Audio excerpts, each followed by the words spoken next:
মিথিলার রুমে যেতেই দেখি মিথিলা তার দুলাভাইয়ের সাথে অন্তরঙ্গ মুহূর্ত পার করছে। মিথিলা আমার চাচাতো বোন। মিথিলা প্রায় অর্ধউলঙ্গ আর দুলাভাই শুধু শর্ট প্যান্ট। তাদের প্রেমলীলা দেখে আমি থমকে যাই। এটা দেখার জন্য মোটেও প্রস্তুত ছিলাম না। আমি মিথিলাকে ভালোবাসি, এটা মোটামুটি বাড়ির সবাই জানে।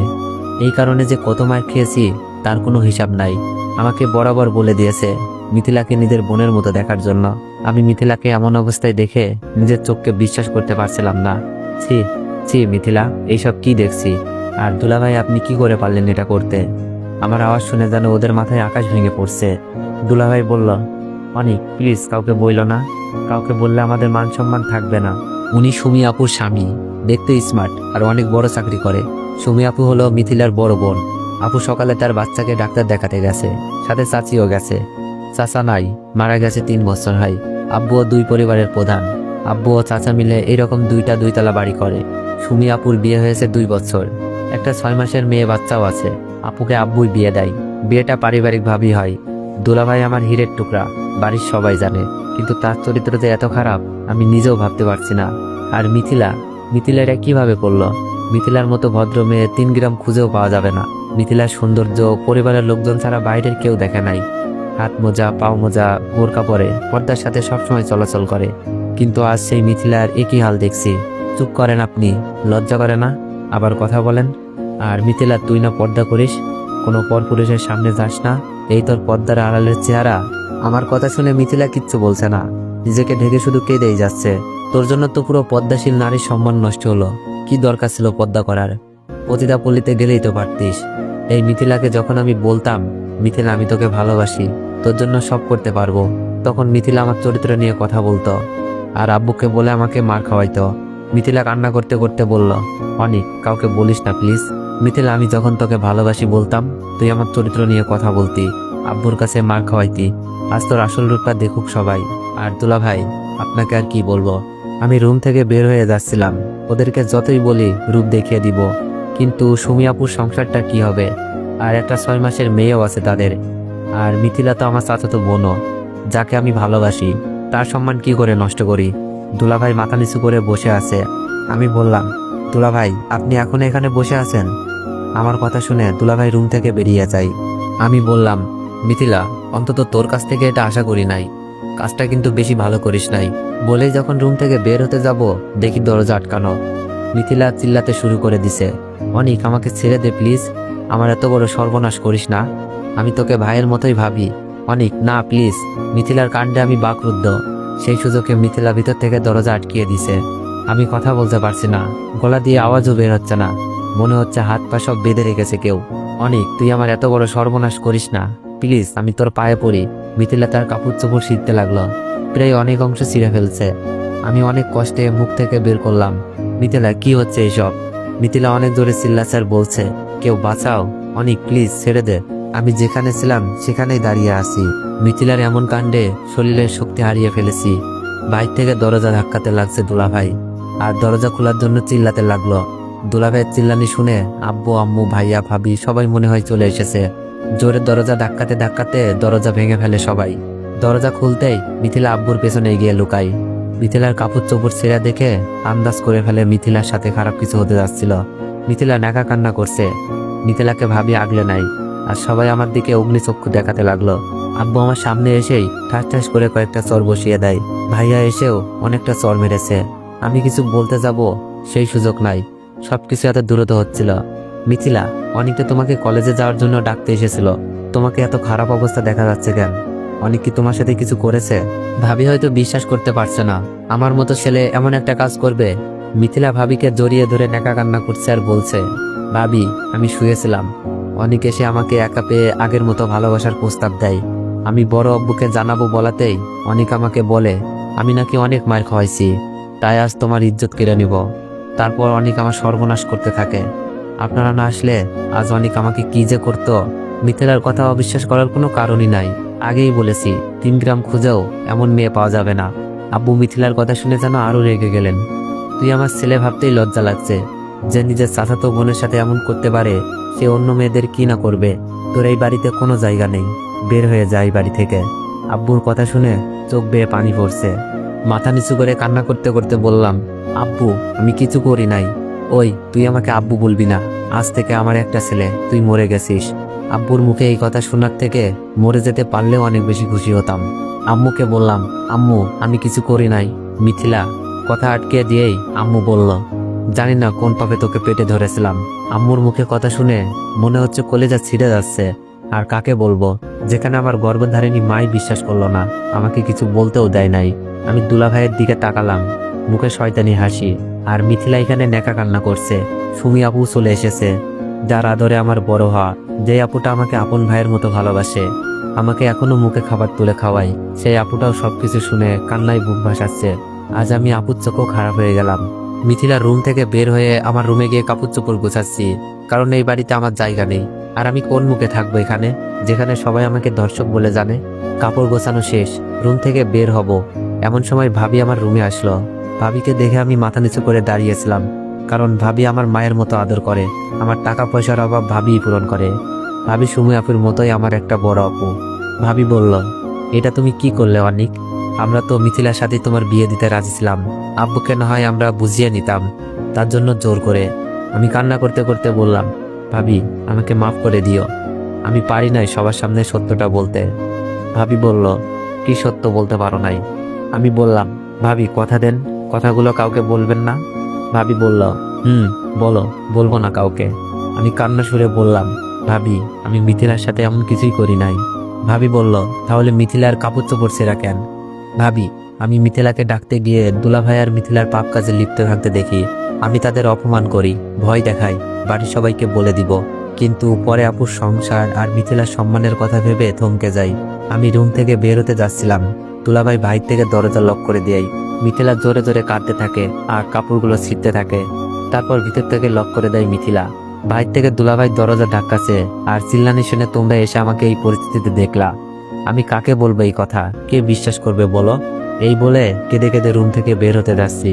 ভাবির চোখেও পানি, ভাবি বিশ্বাস করলেও নিরুপায়। ভাবি বলল, কি বলছো অনিক?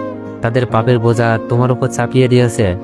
আমি বললাম, ভাবি তুমি কাউকে বলো না প্লিজ, মিথিলার সম্মান আর আপুর সংসার নষ্ট হয়ে যেতে পারে।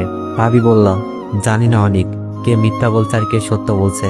মিথিলা আর সুমিত জামাইয়ের তো এমন কোনো বাজে লক্ষণ দেখিনি। ভাবি তুমি আমাকে বিশ্বাস করছো না? তাহলে এটা দেখো, আমি সুযোগে সবকিছু ভিডিও করে রেখেছিলাম। ভেবেছিলাম কাউকে দেখাবো না, কিন্তু পরিবারের সবচেয়ে প্রিয় মানুষটার চোখে নিজেকে খারাপ বানাতে পারি নাই। ভাবি মোবাইল নিয়ে যেতে চাই। অনিক এই ভিডিও এখনই আব্বুকে দেখাবো। ভাবি প্লিজ কথা দিয়েছো কাউকে বলবা না। সবার চোখে খারাপ হলেও তোমার চোখে যেন ভালো হয়ে থাকতে পারি, তাই তোমাকে সব বললাম। কথা শেষ করতেই ভাইয়া ভাবিকে বলছে, এই ধর্ষকের সাথে কিসের এত কথা? ভাবির চোখ দিয়ে অনবরত পানি পড়ছে। ভাবি আমার হাতে অনেকগুলো টাকা দিয়ে বলে, টাকার দরকার পড়লে যেন আমাকে জানাই। ভাবির চোখ মুছে আমার রুম থেকে বের হয়, কিন্তু আমার চোখের পানি জোড়ায় না। রুমটার প্রতি মায়া লাগছিল। আব্বুর পায়ে একবার সালাম করতে মন চাচ্ছিল, কিন্তু সেই সাহস আজ আমার নেই। সবাই আমার চলে যাওয়া দেখছে। ভাবি সবার চোখের আড়ালে বারবার চোখ মুছছে। 12টার বাসে রওনা দিলাম ঢাকার উদ্দেশ্যে। আসসালামু আলাইকুম এভরিওয়ান, তোমার প্রতি অনুভূতি গল্পের দ্বিতীয় পার্ট। 12টার বাসে রওনা দিলাম ঢাকার উদ্দেশ্যে, কিন্তু কোথায় গিয়ে উঠবো, ঢাকায় গিয়ে কি করব, খুব চিন্তা হচ্ছিল। কারণ ঢাকা আমি ভালো করে চিনি না, আর কোনো আত্মীয় স্বজনও নেই যেখানে গিয়ে উঠবো।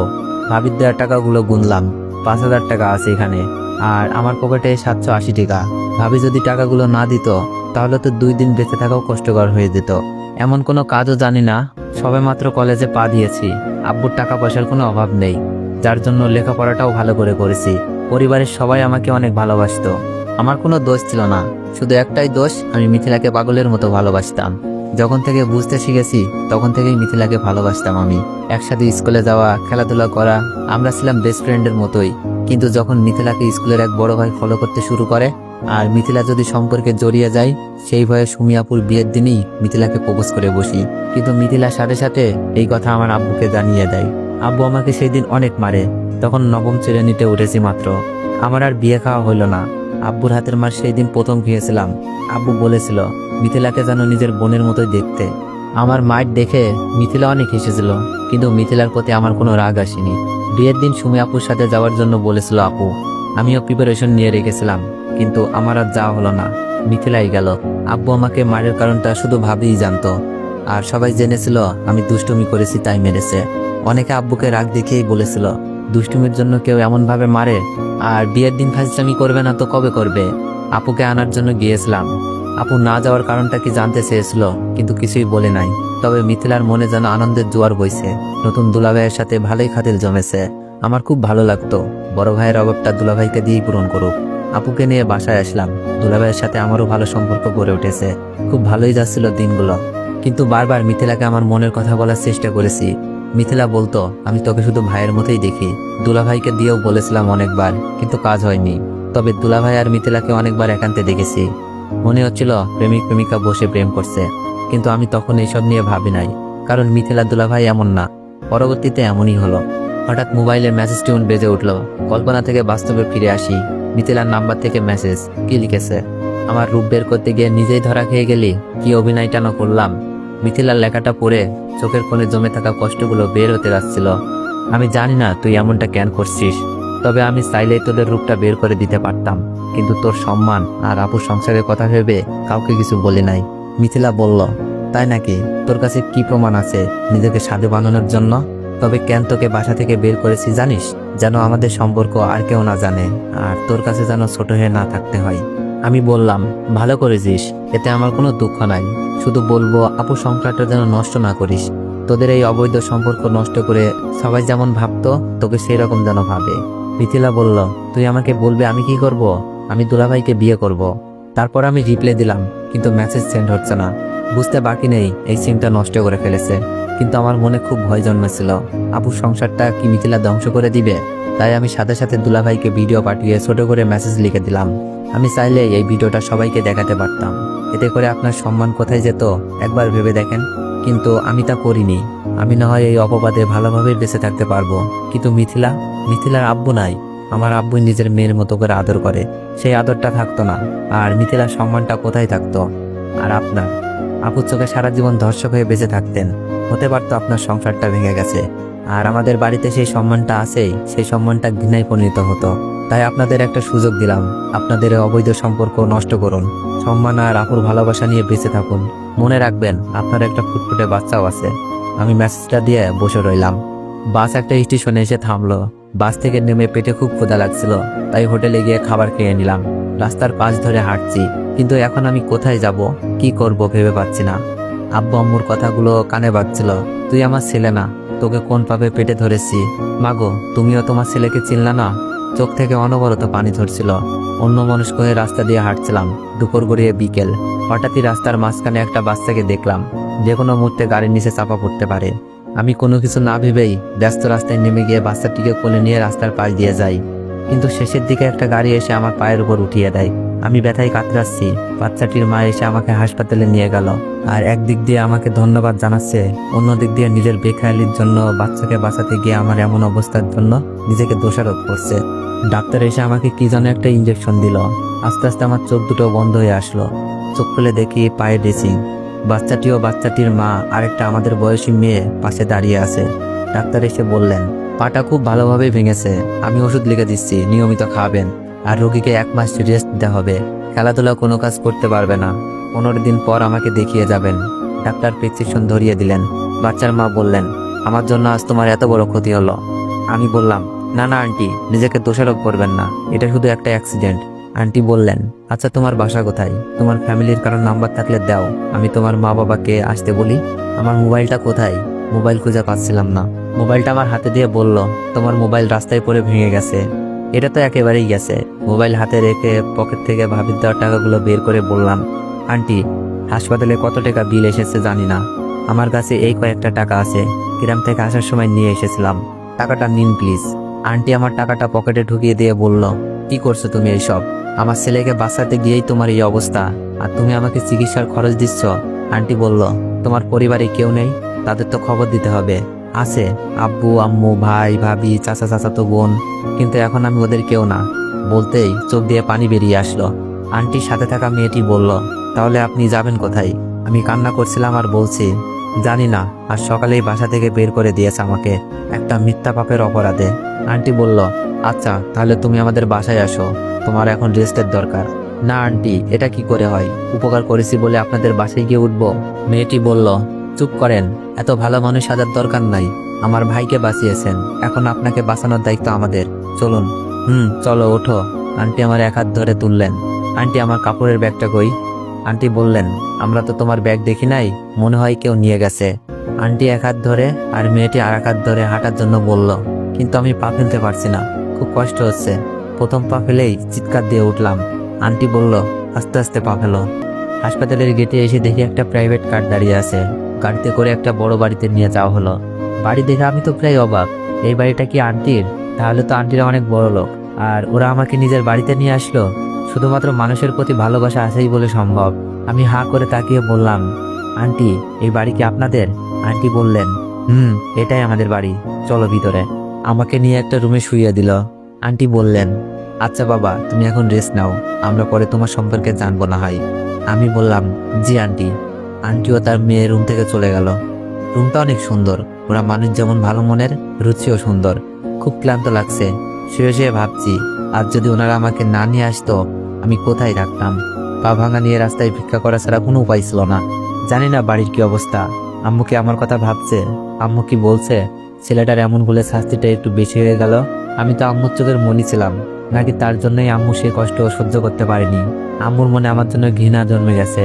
আম্মু যদি জানতে পারতো তার ছেলে পা ভেঙে ফেলেছে, আম্মু কি এখনো রাগ করে থাকতো, নাকি ছুটে আসতো? আম্মুকে দেখতে খুব মন চাচ্ছে, কিভাবে দেখবো? মোবাইলটা যে ভেঙে গেছে, আম্মু আমি তোমাকে অনেক ভালোবাসি, ক্ষমা করে দিও। বলতে পারি নাই সত্য কথাটা, আর মনে হয় চাইলেও বলতে পারবো না। মোবাইলটার সাথে হয়তো ভিডিওটাও হারিয়ে ফেলেছি। খুব জানতে ইচ্ছা করছে, আব্বুকে আমার কথা ভাবছে, নাকি আমাকে তার মনে কবর দিয়ে ফেলেছে। আর সুমি আপু হয়তো বলছে বিশ্বাসটা ভেঙে দিয়েছে। আর মিথিলা তো বললই দুলাভাইকে বিয়ে করে ফেলবে। তবে দুলাভাইকে এই ভুলটা আবার করবে? আমিও তো ভিডিওটা দেখিয়েছি, হয়তো ভিডিওটা দেখে থমকে গেছে এতক্ষণে, মিথিলাকে জানিয়েও দিয়েছে। ভাবি হয়তো এখনো নীরবে কাঁদছে, বলছে বিনা দোষে আজ আমি ঘর ছাড়া। আমার খবর নেওয়ার জন্য হয়তো মোবাইলে ফোন দিচ্ছে, কিন্তু ফোন বন্ধ পেয়ে হয়তো ভাবছে ছেলেটার কিছু হয়ে গেল নাকি। ভাবতে ভাবতে কখন যে ঘুমিয়ে যাই। হঠাৎই একটা মেয়ে কণ্ঠে কে যেন ডাকতে লাগলো, এই যে উঠুন। আমি চোখ বন্ধ রেখেই বললাম, কে? আমি রিমি। চোখ মেলেই দেখি আন্টির মেয়ে। আমি বললাম, ও আপনি, আপনার নাম রিমি? রিমি বলল, ইয়া জাহান রিমি। আপনার নামটা তো জানা হলো না, আপনার নাম কি? উঠে বসে বললাম, আমার নাম আশরাফুল ইসলাম। রিমি বলল, সুন্দর নাম, আম্মু আপনার জন্য খাবার পাঠিয়েছে, খেয়ে নিন। আমি বললাম, আপনার নামটাও সুন্দর। রিমি বলল, ঠিক আছে, খেয়ে নিন, আমি আপনার জন্য মেডিসিনগুলো নিয়ে আসতেছি। আমি বললাম, আচ্ছা। আমি বিছানা থেকে নামতে যাব, রিমি বলল, এই কি করছেন? আপনাকে এক সপ্তাহ হাঁটাহাঁটি করতে মানা করছে, কি লাগবে আমাকে বলুন। আস্তে করে বললাম, ওয়াশরুমে যাব। রিমি বলল, ধরুন আমি নিয়ে যাচ্ছি। রিমি আমার হাত ধরে ওয়াশরুম পর্যন্ত নিয়ে আসলো। আমি ফ্রেশ হয়ে বের হয়ে দেখি রিমি দরজার সামনে দাঁড়িয়ে। রিমি বলল, ধরে আসুন। মেয়েটাকে যত দেখছি ততই অবাক হচ্ছি। শহরের মেয়ে আর এত ধনী ঘরের মেয়ে হয়েও মনে কোনো হিংসা নেই। বিছানায় বসে বললাম, আমার জন্য আপনাদের অনেক কষ্ট হচ্ছে, আমি আপনাদের এই ঋণ কখনোই শোধ করতে পারবো না। চোখের কোণে পানি আটকে গেল। রিমি বলল, ঋণের কথা বলে লজ্জা দিবেন না প্লিজ, আপনি আমার ভাইকে বাঁচিয়েছেন, আমরা আপনার ঋণ শোধ করতে পারবো না। আন্টি তার ছেলেকে নিয়ে এসে বলল, এটা তুমি কি বলছো বাবা? আমরা তো শুধুই আমাদের কর্তব্য পালন করছি। আমি বললাম, আসলে আন্টি এই শহরে আমার কেউ ছিল না, বাসা থেকে বের করে দেওয়ার পর কোথায় যাব, এটাই ছিল আমার বড় চিন্তা। তার উপর যখন পা ভেঙে গেল, তখন তো রাস্তায় বসে ভিক্ষা করা ছাড়া কিছুই করার ছিল না। আপনারা আমাকে থাকার জন্য জায়গা দিলেন, আমার সেবা করছেন। বলতে বলতে চোখ বেয়ে পানি পড়ছিল। আন্টি আমার চোখের পানি মুছে দিয়ে বলল, কেঁদো না বাবা, জানি না তোমার সাথে কি হয়েছে, এখন খাবারটা খেয়ে মেডিসিন খেয়ে নাও, পরে শুনবো তোমাকে দেওয়া অপবাদের কথা। খাবারটা খেয়ে নিলাম। রিমি আমাকে মেডিসিন দেখিয়ে দিল, মেডিসিন খেয়ে নিলাম। পেটে অনেক ক্ষুধা ছিল। আন্টি চলে গেছে। রিমিকে বললাম, আচ্ছা একটা কথা বলবো? রিমি বলল, বলেন। আপনাদের বাসায় কে কে থাকে? আমি আসলে রিমির আব্বুর কথা জানতে চাচ্ছিলাম। রিমি বলল, আব্বু, আম্মু, আমি আর আমার ভাই, আর বিভিন্ন কাজের হেল্প করার জন্য কয়েকটা কাজের লোক। আমি বললাম, ও আচ্ছা, আপনার আব্বুকে দেখলাম না তো? রিমি বলল, আব্বু ব্যবসার কাজে বাইরে গেছে, আসতে 10-12 দিন লাগবে। আমি বললাম, আপনার আব্বু যদি দেখে আমাকে বাসায় তুলেছেন, রাগ করবেন না? রিমি বলল, না, কারণ আব্বু যখন শুনেছে আমার ভাইকে বাঁচাতে গিয়ে আপনার পা ভেঙে গেছে, আব্বু বলেছে আপনাকে বাঁচাতে যা করতে হবে তাই করার জন্য। রিমির কথা শুনে মনে হলো এই পরিবারের সবাই এক একটা রত্ন। রিমি বলল, আচ্ছা আপনি ঘুমান, পরে কথা হবে। আমি বললাম, আচ্ছা ঠিক আছে। তারপর ঘুমানোর চেষ্টা করলাম। রাত প্রায় 11টা বেজে গেছে, কিন্তু চোখে ঘুম আসছে না। শুধু সকালে ঘটে যাওয়া ঘটনার কথা মনে পড়ছে। মিথিলা কি করে পারলো এমনটা করতে? মিথিলা তো আমাকে বেস্ট ফ্রেন্ড বলতো। অনেক রাত হয়ে যায়, ঘুম হয় না, কখন ঘুমিয়ে যায় জানি না। সকালে ঘুম থেকে উঠি রিমির ডাকে, এই যে উঠেন, 10টা বেজে গেছে, নাস্তা খেয়ে মেডিসিন খেতে হবে। মনে হচ্ছে ওরা আমার সুস্থতার জন্য সর্বোচ্চ সেবা দিচ্ছে। আমি বললাম, ও কেমন আছেন? রিমি বলল, আলহামদুলিল্লাহ। আপনার পায়ের ব্যথা কমছে? আমি বললাম, মনে হয় কমেছে। রিমি বলল, আসুন ওয়াশরুমে এগিয়ে দিয়ে আসি। আমি বললাম, ধন্যবাদ। আমাকে ধরে ওয়াশরুমে নিয়ে যাই, ফ্রেশ হওয়ার পর নিয়ে আসে। নাস্তা খেয়ে মেডিসিন খেয়ে নিই। রিমি বলল, আচ্ছা আপনার সাথে কি হয়েছিল? আমি বললাম, শুনতে চান? নিজেকে হয়তো কন্ট্রোল করতে পারবেন না, তাহলে শুনুন। আজ সকালে কলেজে যাওয়ার জন্য আমার চাচাতো বোন মিথিলাকে ডাকতে যাই, কিন্তু মিথিলার রুমে গিয়ে দেখি মিথিলা তার দুলাভাইয়ের সাথে অবৈধ মেলামেশা করছে। আমি বাকরুদ্ধ হয়ে যাই, মোবাইলে ভিডিও করতে থাকি তাদের আড়ালে। আমাকে দেখে ওরা থমকে যায়। তো আগের ঘটনাটুকু সব বললাম রিমিকে। রিমি আমার মিথ্যা অপবাদ শুনে চোখে পানি ফেলছে। রিমি কান্না করছে আর বলছে, আপনি প্রমাণ থাকা সত্ত্বেও কাউকে কিছু বলেননি? শুধু আপনার আপু সংসার আর যে আপনাকে ধর্ষক বানালো তার সম্মানের জন্য নিজেই সম্মান হারিয়ে আসলেন? আমি বললাম, আমার সম্মান হয়তো তাদের কাছে কমে গেছে, কিন্তু নিজের ভেতর নিজেকে নিয়ে গর্ব হচ্ছে। অন্যের জন্য নিজেকে বিলিয়ে দিলাম, হয়তো কোনো একদিন ওরা বুঝতে পারবে। রিমি বলল, আল্লাহ তাদের সহিও বুঝদান করুক। আমি বললাম, আমি এটাই চাই। আমি হয়তো যে কোনো ভাবে চলে যেতে পারতাম, কিন্তু ওরা হারাতো ওদের অর্জন করা সম্মানগুলো। রিমি বলল, আপনার ভাবি তো অনেক ভালো মানুষ, আপনার উপর বিশ্বাস ছিল, তাই তো আপনার কাছে জিজ্ঞেস করেছে। আমি বললাম, ভাবি আমাকে নিজের ভাইয়ের মতো ভালোবাসে। ভাবিকে ভিডিও দেখে প্রমাণ করেছি আমি নির্দোষ। ভাবি সবাইকে বলতে বলেছে, কিন্তু আমার বলার হলে আমি তো বলতাম। রিমি বলল, তাই তো। আমি রিমিকে বললাম, আপনার মোবাইলটা দেওয়া যাবে? ভাবির সাথে একটু কথা বলবো, হয়তো আমাকে ফোনে না পেয়ে চিন্তা করছে। রিমি বলল, এই যে নিন। আমি ভাবির নাম্বারে ফোন দিলাম, কিন্তু রিসিভ করছে ভাইয়া।